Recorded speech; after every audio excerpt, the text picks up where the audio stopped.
अस्सलाम वालेकुम। अक्सर लोग जब सवाल करते हैं तो साथ मेंशन करेंगे कि हमारे माली हालात बहुत कमजोर हैं। जो हमारा मुखालिफ है वो बड़ा पैसे में तगड़ा है, उसके बड़े सियासी ताल्लुकात हैं। तो हम कैसे उसका मुकाबला कर सकते हैं? तो जनाब, आप उसका मुकाबला ऐसे कर सकते हैं कि आप पहले तो हो जाएं अमीर, ताकि फिर आपके भी सियासी ताल्लुकात बने। फिर आप दोनों बराबर हो जाओगे, फिर करो मुकाबला। अब अगर आप ये कहो कि आप गरीब रहो और उस अमीर के साथ मुकाबला करो, तो जनाब ये कहानियां आपको सिर्फ किताबों में मिलती हैं और वहीं अच्छी लगती हैं कि अमीर और गरीब कानून की नजर में बराबर है। ऐसा कुछ भी नहीं है। आपने कभी देखा है कि आप अदालत में गए हो और जज साहब ने कहा है कि जी अच्छा आ गए हो दोनों, जल्दी से अपना केस बताओ, सुना है और उसी वक्त फैसला कर दिया है कि अमीर ठीक है या गरीब ठीक है? ऐसा नहीं होता। आप जब अदालत में जाते हो जनाब, केस दायर करते हो, आपने वकील एंगेज करने हैं। जो अमीर बंदा है वो तो दो दो कर लेगा और सीनियर वकील कर लेगा। जो गरीब आदमी है उसके पास मुंशी को देने के पैसे नहीं है, वो वकील किधर से करेगा? मतलब अगर वो करता है उधार उधूर लेके थोड़ा बहुत कोई कर लेता है सिस्टम, तो जनाब जब आपका केस शुरू होता है तो वो कोई एक साल का प्रोजेक्ट नहीं है, ये अब कई सालों का प्रोजेक्ट है।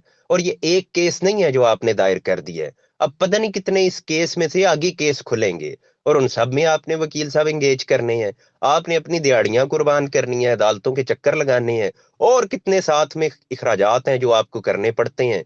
पुलिस केसेस साथ में खुल जाते हैं, वहां भी आपने उनको मुतमिन करना है।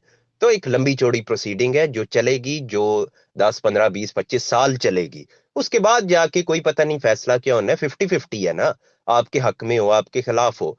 इसलिए जब आपने ये स्टेप उठाना है तो बड़ा सोच समझ के। मुहावरा जो असल है ना वो ये है कि कानून की नजर में अमीर और अमीर बराबर है, इसी तरह गरीब और गरीब बराबर है। अगर आपका मुकाबला गरीब के साथ है फिर दलेर होके जाएं, क्योंकि आप भी गरीब है वो भी गरीब है। ना आपसे वकील आसानी से अफोर्ड होना है ना उससे होना है। दोनों ने सोच समझ के नया केस दायर करना है। अमीर के लिए क्या है, वो तो जितने के हैं वो केस खोलता जाएगा, आप किधर से मुकाबला करोगे? इसलिए जब आपने अदालतों का रुख करना है तो अपनी जेब देखा करें। और अगर जेब में पता चले कि चंद हजार रुपए हैं तो छोड़ें फिर अदालतों को। जाएं जाके कोई ड्राई फ्रूट लें, कोई रेवड़ियां शेवड़ियां लें, ले आए घर में, खुद भी खाएं, बच्चों को भी खिलाएं, क्योंकि यही आपकी बचत होगी। वहां अदालतों में जाके जो कुछ होना है वो मैंने आपको बता दिया। अलबत्ता आपका राइट है, कानून जब आपको हक देता है कि जहां आपका किसी तरह का हक मजरू हुआ है तो आप अदालत का रुख करें। तो जब तक आपके पास पैसे हैं आप बिल्कुल अदालत का रुख करें, जब खाली हो जाएं तो चुप करके घर आ जाएं। चाय वाय पिए, वहां अच्छी मिलती है कचहरी में, वो एंजॉय करें और फिर आ जाएं घर में। और क्या हो सकता है?